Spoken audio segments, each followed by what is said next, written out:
ما جرى واحد شخصيا أديو الله كلنتو برايفت وأديو كوسيو استري واحد عجيبة بعد نلوش هذا الكلام هذه شيء كرت أما ومدة الصومالية كلها يسا ولا كعاون كرت شيء كرت horta ana Soomaali markaan joogay waxaan xabad ahayn dib kala inaysan waxaad galsama balse ma wadankii dhahay ana wadanka Soomaali markaan joogay wadamada Yurub waxa la yiri dadka waa la qaabilayaa dadka saan Yurub yani waxa ka jirto nolol ay ka jirto ma garata markaan wadankii imidna waxaan arkay jidadka wax jiifo ana jidba jiifno guriga joogna xabadaas Ilaahay ku tuugayna xabada Ilaahay ku ridan oo kugu dhacaysan waqtiga dhamaa Soomaali balse jidba jiifo iyo wadankii aad aqoonin afkii aad aqoonin waqtiga aad aqoonin dhibaato taas aan dhibaato madaxay ku weyn la noqotay dad waxaa jira kuwaas tan ka hadlayso waan fahmay dad waxaa jira Oslo ku nool runtii aan sharci lahayn ama celis adigu inta lagu qabtaa lagu celiyo Greek lagu geey qaar iyagu dhuuntay qabashadii ka dhuuntay magaaladan ku nool baa jira habka ay u nool yihiin ay tahay hab aad u adag runtii jiif aan haysan nolol aan haysan cunto aan haysan dhanka wiilashana u badan gabdhaha kullee waa ka sahlanto gabadhu caawin ba inta badan hesha waana sognahay laakiin wiilashaas halkan degan iyagu wax talaa ma soo jeedin lahayd والله وعارف wiilal badan oo dhibaataysan oo maqaayadooyin ka shaqeeyo oo iska dhibaataysan oo jiif aanan haysanin oo aad u balbalaysan wiilal yar waxa arkaysaa oo dhahay caawimeen aan seexdamayso kuwaasoo Norway jooga oo aan dhihay ku arkay oo waxay haystaan afarta adduun aysan jirin oo kaamil ka soo caro is dhahay ama Greek lagu celiyo ama Talyaani lagu adigu markii lagu qabto waa lagu gaaday أنا مركي اللي قبت أنا جو جوابت سوى الكها اللي يقعد بوست عن اللي يقباري وسنة كي لسه بارعي بلوغ على قبت مركي جوابت اللي كان جوابت كلا ولو علنا ده اللي نسوا جالسين هذه اللي جو شيء قالها لقول لها وحلو علنا يا جريجا ما يشين بقى وان كان عرن لهاي مركي سيدا دت كان يقولوا لي هنا وصلوا شيف لا أنت دبعتها بعد كدوران لهاي إلى جريج ونو إلى جريج نقول دبعتها أنا كدوران وايو أنت تروح جوجو دقن sababta walaalaha ku caawinay jooga bas xaq wax Soomaali oo ku caawinay mid qof kasta siyaab iska dhibaataysan barbaleen haystaa ku caawin kara bas inta waxa jooga dad inta soo joogo oo wadanka degan oo ku caawinay jira hadda dadka matalan dadka hadda oo ka shaqeeya maqaayadaha ka shaqeeya dad ay ku dul nool yihiin dadka ayaga si caawinaa ku korno maqaayada ayaga ka shaqeysina ayagoo sharci lahayn maalin waxa ogaa aniga maqaayad saan u fadhiya wiil ayaa loo soo galay markaas waxa la yiri adiga maxaa maqaayada ka haysan markaas waxa ku dhaashay shahadan ka cabaaya booliiska noogu soo galay maqaayada markaas waxa ku dhaashay shahadan ka cabaaya markaas wuxuu yiri wiilka maqaayada ka shaqeynaya ayaa la weydiiyay waxa lagu dhahay adiga maxaa ka haysan markaas oo aniga waa fadhiyaa wiilkana caawinaya ninkii maqaayada lahaayna muusu joogan maqaayada ka shaqeeya asaga wiilkan buu dhihi kara aniga maqaayadana ka shaqeeya waa sharci ma haysto وحد أصلا بروبلين وكينا نيكي شغل مقاعدة لها بروبلين وكينا مركو حكو دانا نيكي أنا عاونا يا ونيكي مقاعدة لها بناي كجرا نيكي بقى حلو يري كان أكون سجادي نفاسو ده هاي ما هيست أكون سجي هو يقولوا مي نيكي مركو طلياني وكيما هذا كانوا يسكدي فريق صباح فريق مركو صباحين الطلياني اللي وعيلنا ده هاي سيدو كجول نيكي بوليسكي قبطان على فرنسيان يحيى دكتور ماشي مقاعدة في دي وحكو دهن كل كينا شرعي أنا واحد ده يقول دي شرعي ما جبر أنا ما شفت شو المكان نكي وحلا وعي مقايد الله وعي وحلو يرد مقايد كذا شكل قصة وده نبتي ده صوص عطا وإيمان السوق بس مش جوجن ويعاونا أنا كان شقة أمريكانسي أو هذا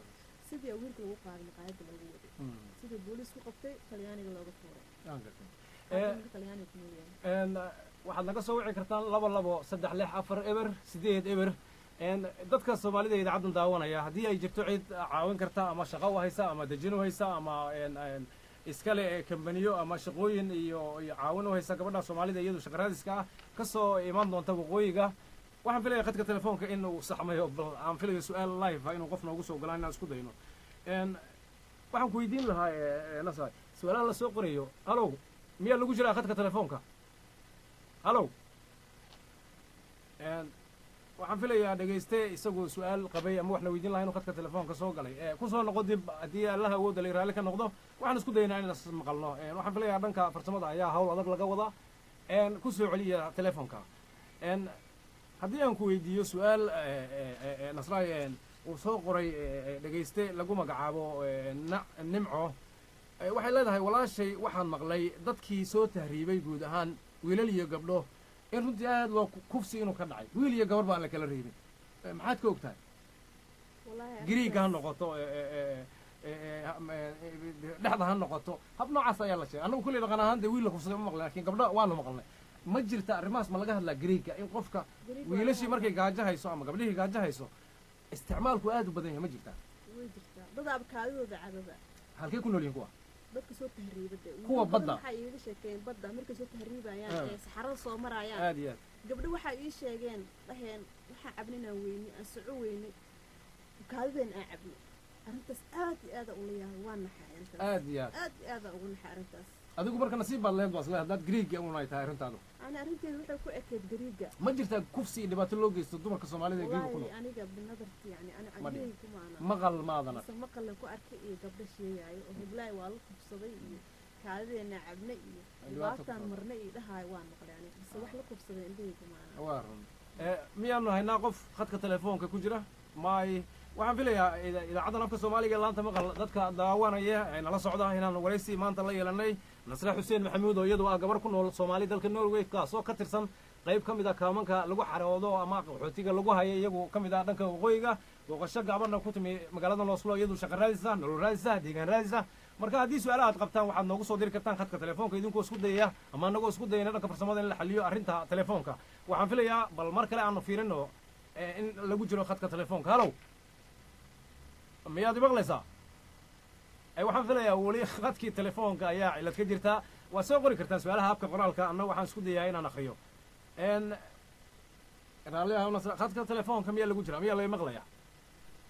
halkani waa FM oo aad kala xiriirtaan 107.7 khadka telefoonka qof aan ku hayo su'aal qabo Soomaaliya miyuu jiraa weydiinaya idaacaddan dadka ka shaqeeya iyo Nasra Xuseen Maxamuud oo iyadu ila fadhisa dhankayga midigta gabar Soomaaliya iyadu ka tirsan dadka degan Norwayna ka mid ah khadka telefoonka cidaan aan ku hayno ma jirto Nasra imisa joogtaa Oslo hadii aan ku weydiiyo soo dhaweynta dadka horay markii aad ka tagtay waxaad ka maqnayd in badan soo noqoshadaada soo dhaweynta dadka iyo habkaad ula kulantay iyo rajadaada xagee ku xiran tahay inaad Oslo gabar degan oo Soomaali ah ku nool ka shaqaysataa noqoto deleegta rajada aad ka leedahay wala rajadeeda aad iyo aad u fiican tahay waayo warqad shaqada hadii la siiyo ogolaashan aan helay alxamdulillah waraaqda shaqada miyaa leedahay waqti ay ku eg tahay ka bilaabato maya waxaan ku shaqaysan kartaa ilaa sharciga ay keenayso nasiib wanaag ma raadisaa shaqooyin shaqooyin waan raadiyey wax badanna waan ii ballansan yihiin marka insha Allah waan rajeynayaa shaqo dhanka shaqooyinka marka la eego dadka badanaa waxaa lagu xiraa luuqadaha waxaa lagu xiraa wax la yidhaahdo waraaqo inay hore u soo shaqeeyeen marka ma isku dayaysaa marka hore si aad ugu noolaato ula qabsato in haddii ay noqoto qof Soomaaliya ama qof wax haysta ama ha noqoto carruur la caawiyo ama ha noqoto shaqo fiican ama qofku shaqo ku hayo haddii uu kula soo xiriiro uu yiraahdo gabadha aniga shaqo hayo in aad ku sii meel gaarto inta aad meel kale ka heliso laga yaabaa waana yeelina waxaan filayaa farsamo xumadii khadkii telefoonka ayaa jira nasiib xumo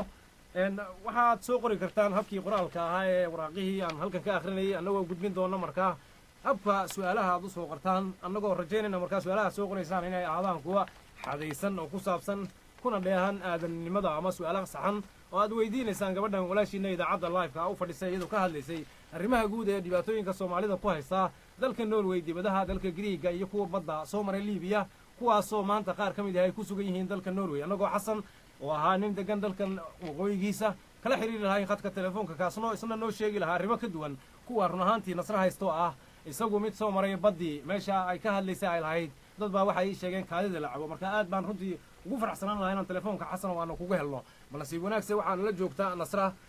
su'aalaha la soo qorayo Nasra aad bay u badan yihiin dhagaysta halkan ayaa waxa uu soo qoray su'aal ku saabsanayd habka miyaad ku leedahay dad famil ah ehel ah qaraabo ah qoysas ah oo adiga ku dhow dalkan guud ahaan Norway jooga khaasatan magaalada Oslo gabar waxaad tahay Soomaaliya oo keligeeda Greega ilaa iyo Norway ma jiro cid caawa ma jiro oo inta degan su'aaluhu runtii aad bay u fara badan yihiin waxaan filayaa in khadkii telefoonka uu xun yahay waraaqihii iyo su'aalihii sida ay ku socon doonaan anagoo leh nin dhalinyaro ayaa su'aal soo qoray Nasra inuu weydiiyo iyo in hab kale ay ku saabsan tahay garan maayo waxaad iga warantaa kaamka aad ku jirto aw systemka marka aad soo gashay Nasro dhaqaale ahaan miyaan la oran karin dadka kaamka jooga waxaan ahay gabar Soomaali ah xoogan qurxoon oo dhalinyaro ah waraaq shaqo la siiyey waxaan aadayaa Oslo ha laygu biilo inta shaqada aan ka helayo dhaqaale ahaan ma weydiisan kartaa ay ku biilaan oo isiya 2,000 ama 5,000 ama waxa la siiyo aan ku qaato intaan Oslo joogo anoo shaqo raadsanayo dhaqaalihiisa ku sii karin ma su'aalin bataama raadin wax weydiiyay weligaa ma aragtay haddii ay noqoto inuu sharcigaas jiro laakiin waad ka faa'iidaysanaysaa sababtoo ah qofka maadaama waraaq shaqaa la siiyey loona ogolaaday inuu noolaado inuu iska bixi karo xoogan yahay uu shaqayn karo markii la ogaado waxaan filayaa kulley system inuu jiro anigu garan maayo sharciyada dee Norway dad iga badiyaa jira waxaan filayaa ana khadka telefoonka hadduu noo hagaagsanaan lahaa in aanu runli aanu heli lahayn dad sharciga aad wax uga yaqaana oo nooga hadla arrimahaasi ama noola xiriiri kara kaamka gabadha deganta oo uga dhamayn kara inay usoo dhameeyaan dhaqaale in lagu siiyo iyadoo Oslo joogto markaa ay ku raadsato shaqooyin iyo nolol aanu heli lahayn markaa khadka telefoonka ayaa aad u xun waraaqaha iyo soo qoritaanka waad nagu soo qori kartaa haddii ay jirto markaa cid ka taqaana sharciga Norway qaybahan ku saabsan qaxootiga cid la hadli karta kaamka ay gabadhan deganta oo samayn karta inay awooddaas u leedahay inay la hadlaan oo yidhahdaan gabadhaas iyo anay la joogtaa sharcigeeda way wadataa shaqada taas aan u rabno in dhaqaalaheedii lagu siiyo magaalada Oslo si ay u sii raadsato shaqo haddii ay jirto cidda nala soo xiriiri karta aad baan u rabnaa taasoo aan u rabno inaanu ku caawino walaashayada Nasra marka sharciga Norway iyo UDI-da systemka habka u shaqeeyo haddii aad garanaysid walaal nala soo xiriiri hab ma noqoto habka qoraalka habka akhriska habka sheekada su'aal baan rabay inaan ku weydiiyo oo kugu soo qoray halkan Nasra dhageysta kamid ah dadka iyagu dhageysta idaacadda nafka Soomaaliga waxa uu soo qoray maxay kala tihi maxay aan ilaahay af Soomaaliga ayaan aad uga liitaa in badan ayaan halkan joogay marka aan akhriyo isku dayo mar kale inaan akhriyo maxaad kula talin lahayd gabdhaha la kufsanayo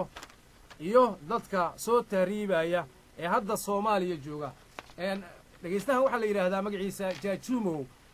waxa uu ku leeyahay waxa aad kula talin lahayd dad baa Soomaaliya ka soo socda Nasra sidaad adigu aad u soo baxday kuwaasoo dooma soo saaran basas soo saaran tareema soo saaran diyaarad soo saaran jidkay ku soo jiraan laynkii adigu aad soo martay iyo gabadhii kelida laga baxsadoo kale dadka Soomaalida maxaad kula talin lahayd soo tahriibaya in la yiraahdo Jaajumo waxaan sheegayaa dadkaas dhibaataysan oo soo baxayo oo soo tahriibayo wadamada soo tahriibayo waxaan dhiilaa in wadankooda dib ugu noqdaan aysan soo bixin ay wadankoodii salaada u dukadaan ilaahay u tuugaan inuu ilaahay ka qabto wax yacni masiibada iyo dagaalka wax wada inuu ilaahay ka qabto waayo wadan loo soo tahriibay meeshaan maya dhibaato iyo barabaleen oo dhan xagga waxaa kaga soo caraysa xanfada kaga soo caraysa bas inta waxaa taala dhibaato nolol xuna tahay nolol adagaa taala iyo dadkii aad fahmaynin iyo dhibaato badanaa la kulmaysaa waxaan dhihi lahaa wadankooda inay adkaystaan oy yacni isgarab qabtaan oy xambadaan iyo dhibaataday wadaan iska joojiyaan waan gartay taasaan dhihi lahaa kaasi waxa waa Jaajumo oo su'aasha qabay khadka telefoonka ayaa aad naga xun waxaan runtii aad ugu xunnahay habka qoraalka inuu u socdo waxay noqotay idaacaddii inaan wada shaqeyno Nasro adigoo aad ugu mahadsan habka su'aalaha qiimaynta qadarinta leh aad uga jawaabaysa dadka Soomaalida iyagu qaar kamid ah dhibaatooyin ay qabaan oo ku jiraan dabcan caawana ay ku daawanayaan kaamanka ay ku jiraan dhageysta kale lagu magacaabo Ilka Case ayaa waxa uu soo qoray inkastoo aadan programka la socon Ilka Case su'aashan aadna weydiisay hore ayaan uga hadalnay waxa uu ka hadlayaa gabadha carruurta laga qaatay ee joogtay Greega sababta looga qaatay ayuu na weydiiyay taas waanu ka hadalnay waxa looga qaatay waxa ahayd qasab Greega waxa qofka haduusan dhaqaalahaysan carruurna haysto inaysan awood u lahayn gabadha Soomaalida carruurta ku dhashay Greega markii aan weydiiyay Nasra ninka dhalay carruurta gabadha uu reeyay ama qabay xagee ka dhacay su'aasha waxa ay uga jawaabtay haddii aadna dhageysanaysaa ma aan kugu celiyo mar kale ninku waxa ay uga soo qaxday dalka Soomaaliya iyadoo uur leh nasiib darro meeshii markii ay timi Greegana carruurta ma aysan hayn karin ma aysan awoodi karin inay caano siiso in ay chief siiso ay hurdo siiso kadib waxa ay qasabtay in lala soo xiriiro gaaladu inay siiso ayay tiri Nasra Ilka Case jawaabtaadii waa taa su'aaluhu aad bay u badan yihiin dad runtii barnaamijkan aanu qabanay runtii aad waxa ugu wanaagsan yahay dadka Soomaalida su'aalaha soo qoraya dadkan soo qoraya ama telefoonka soo galaya Nasra waa dad walaalahood ama ehelkooda ama xaaskiisa ama qof kale aad ugu dhow dhibaatooyin noocan aan ka hadlayna ani adigu ay haystaan markaan leeyahay kaamka qof waxa meel jira sharciga Norway wax ka yaqaan waxa dad badan baa arrintaas raadinaya noocaas waxa laga yaabaa qofkii kaamka ka soo baxay oo la soo degay halkan ku nool inuusan nolol haysan at the same time waqt uu sheegayo sharciga qofka markuu kaamka ka soo baxo shaqaraadiska ay yahay in la siiyo dhaqaale lagu siiyo adreeska uu ka tirsan hadduu sheego inay jirtaa laga yaabaa marka kolley haddii aad sharciga wax ka taqaano aad baan ugu baahannahay qof UDI iyo shaqada wax ka yaqaan dadka xasanow dadka sharciga oo warqadaha shaqada laga wadanka laga qaabilo waxaaba ka daraba dadka borobalenka haysto oo wadanka laga celinayo wadanka laga wadaayo oo wadamada kale loo celinayo ama Greek ha noqoto ama Talyaani ama Greek ha noqoto ama Talyaani ha noqoto ama Malta ha noqoto maxaa loo qaban karaa oo wax loo qabo maxay